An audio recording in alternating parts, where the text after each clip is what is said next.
Hey guys, welcome to another commentary done by Diggity. Bottom left-hand corner we have Denzak as the blue Protoss. Upper left-hand corner we have DJ Elliott as the orange Zerg, and this is going to be on Andromeda. Really quick apologies for the cough drop last game. Thought it was going to be short enough. For whatever reason, that was kind of a stupid assumption on Destination that I would be able to just pouch it in my mouth and that it would keep me from having any urges to cough, and simultaneously I would be able to cast the game. Yeah, it's kind of a weird habit that's developed. I mean, the cough drops are just there and they're like candy. They say when bad habits flood into real life, that's when you know it's out of control or whatnot. This is kind of the lap over after being sick for that 2.5 weeks. There's just this bag of cough drops, and there's some there. But don't judge me. I can quit whenever never mind. I think that was the second to last one. I've got like one left, so I must savor it. This is going to be on Andromeda. So let me actually focus on the game instead of my bad personal habits. Looks like we're going to see a fast expansion from Denzak. This is one of those maps where it's difficult at this level, I would say. It's really going to favor DJ Elliott because you've got these island expansions, which I'm wondering if DJ Elliott's going to use some of the clever Mutalisk builds I've seen with the island expansions recently.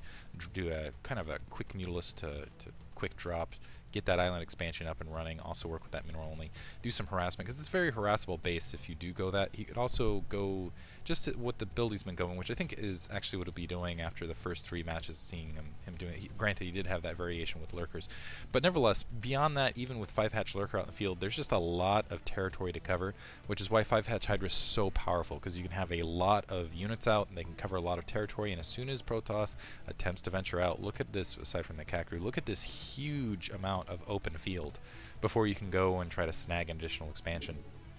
So basically, Zerg, and of course Zerg armies, they really work around surrounding, they work on surface area, and they've got so much surround surface area to work with here. So large armies moving out in the field just get really caught off guard, and they can get completely annihilated. It looks like DJ Elliott, he's actually not going to get this first scout off because usually it's that drone scout, which did go out on the ground, that works out. And additionally, things not going to work out for Denzak because he's scouting that upper right hand base first. He kind of went counterclockwise instead of clockwise, and as a result he's going to come across DJ Elliott's base last, and he's got to put down the 2 cannons first, which really hurts because he's going to do that against a 12-hatch. DJ Elliott's already going to have the economic lead. Let's see if he's able to get in time. No, I don't even think he's going to be able to get this probe out in time. There he's going to see that drone, but he has no idea whether he's seeing a pool or not.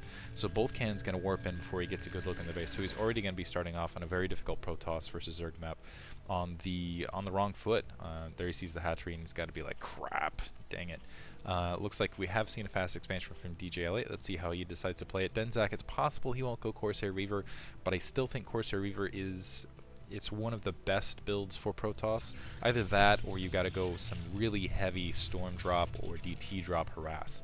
And either way, you need to build a lot of Corsairs, and you need to take air control. And that's one thing with the 4-hatch Spire to Hydra build, is you can really, if you focus on it, deny air control very, very easily with just a ton of air units, because you've got the gas to work with, you've got the air units to work with, and you can still kind of power drones in the meantime. And usually the problem with smaller maps is you have to watch for those timing pushes off 2-gate, things like that, things that are a little bit more difficult to scout at times. But because there's such a big length in the field, all you really need to do as a Zerg player is post a Zergling out in front and things like that. And it looks like DJ Elliott, rather than going for that island drop sort of thing, I was kind of hoping he would, he's in fact going to take this 3rd expansion right off the bat. And that upper right-hand corner is kind of additional troop locator, sort of the additional base. That's the word I'm looking for. Troop location things where they put the stuff and the things. Anyway, he's just kind of chugging on his economy. Looks like this natural expansion is still not up, and you've already got that 3rd base going, which is always a bad sign. This probe, trying to stay alive, wants to keep a good look on that front door. That's the other thing, scouting can be a really big issue, because I mean there's so much distance. Just if getting a probe out there, forget about it. In the meantime, you don't want to just keep your Corsairs out there as vulnerable as possible. You want to kind of keep them close by. Looks like planting the cybernetics core away from the Overlord scout. I like that on Denzak's part. I just assume that he's going to go some sort of Corsair build at the very least. And I'm kind of hoping actually that he does go for more of the High Templar Psystorm sort of build, because I feel like that's a good reactive counter, particularly with the distances on this map against just that 5-hatch Hydra. He does need to block his front door off a little bit better, because these Zerglings, even though there's not a lot of them, if they make a shoot for it right here on the corner, they could feasibly get up that ramp. And right now, might have even though that would be kind of crazy, leaving your cybernetics core vulnerable, might have been worthwhile, also scoutable, to put that forward in his base. And it looks like he's got a pylon on that north wall. I think precautionarily, you also want to have those cannons a little bit closer, maybe even some additional cannons in it. And you definitely want to have some cannons in your main, because even if you're not going up against a big just crash on your front door, drops in the later game can be devastating. Mutalisks in your base in the mid game can be really hard to deal with, especially if you're taking this mineral only, which is another reason actually that mineral only can help supplement a Corsair Reaver build. Looks like Denzak's actually going to hold up. We are seeing a Weapons 1 upgrade before even the Stargate. There's this Robo, so sorry, there's that Stargate I missed a little bit earlier. There's a Robo as well. So it looks like we are in fact going to see Corsair Reaver. I assume this is a really bad location for it though, because it's away from this front door cannon wall. I don't see, he's going to need to plant some cannons somewhere around here, or he's going to need to park 6 Corsairs in this area, or have his Corsairs lead them away, because if DJ Elliott's on his game, and it looks like that's the Hydrosten Evolution Chamber, so he's going to use that Spire early, but it looks like he is going to transition into a lot of Hydralisks. And once again, putting that additional hatchery out in the corner, I don't like that. It is going to create some blockade a little bit later, but I don't know. I feel like if you're going to lose one hatchery now, you're going to end up losing both of them on kind of some attacks, but we'll see how it works out. Weapons 1 also being upgraded, which maybe we'll see a transition back to Zealot. But the thing is with this robotics facility at location the way it is, if Scourge run up here and decide to pick off this shuttle, there's not a lot that's going to stop them. I mean, this portion of the base completely exposed, and that's a real big portion of the early part of this build near and well into the mid game is getting enough Corsairs up that you don't have to worry about Scourge, getting enough Corsairs up that your base is isolated, and having looks like Overlords being upgraded to kind of minimize these the effect of these Corsairs, and also making sure that you have some place to retreat to, basically a cannon line just in case those Scourge start floating out the field. You can't escape. You need to get back to home base and kind of get those troops out. Looks like that shuttle is up. We'd already had the robotics facility and speed being upgraded. But you can see how exposed this is. There's just some Scourge dove in here. Upper right-hand base being harassed a little bit, trying to get an Overlord. It doesn't look like either Corsair has managed to get an Overlord kill yet. And they're going to be... Oh, this is going to be close. He needs to save the Corsair. Oh, man. Able to dodge. Oh, wow. Unbelievable. Still able to get the Overlord. Nice play by Denzak. Really nice. Oh, shoot. He's got a Corsair just charging outside of his base, so he still might end up losing a Corsair. It's going to be pretty close. This is what I was talking about, situations right here where he needs to retreat to a cannon line. Wow.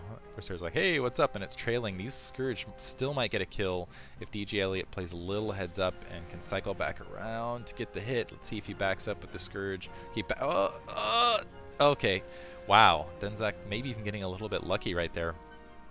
But these Scourge still going to be able to wander around. This is what I worry about at this stage, is if they wander around, come back into the base, there's still 3 Corsair, they're going to have to engage these Scourge heads up. Otherwise, these Scourge might be able to hit the shuttle, and it looks like, oh man, I missed actually one already hitting the shuttle. It looks like a second already took the shuttle out, and that's going to delay, and that's huge. It's going to delay this Reaver moving out. In the meantime, this is right when you need to start pushing out. Denzak actually knows what he's going up against, knowing that he's not going to be facing any pressure for quite some time.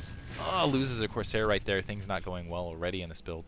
And DJ Elliott can just continue to exploit that that location. He's going to take 2 additional expansions, knowing that Reaver is going to be very, very delayed when it can push out. So I almost worry about it. Looks like some Zealots starting to be built, but yeah, honestly, DJ Elliott's going to have... Let's see if he can keep up with and more Suicide Scourge, looking for that shuttle, and that shuttle... Oh, getting taken out with the Reaver in it. Oh man, things just not working out for Denzak at all. It's not only losing the shuttle, but losing the Reaver as well. And that's really the price to pay for having that robotics facility so far exposed. More Scourge looking up, and they're just little sharks now, waiting for more bait. And it looks like I don't see any additional shuttle being produced, but let's see if they can pick off some additional Corsairs as they move out in the field. Looks like they're just going to camp right above that robotics facility. Still no cannon to cover. And yeah, they're just going to camp out here waiting for those shuttles. Corsairs moving out, want to try to get something done because they need to slow down DJ Elliott's economy, because as you can see, he's already actually supply locking himself, and that's DJ Elliott. While he's a very clever player, I feel like, yeah, macro-wise a little bit, it's been hurting himself back and forth, and should be, especially in these builds, in better position. than he would be otherwise. Right now, he can just start pumping the drones. He can start pumping the troops from all locations and just really roll this. It looks like he's getting some additional evolution chambers. Maybe I'm just being too critical to use to StarCraft 2, where it's really easy to macro stuff up. Able to take out, of course,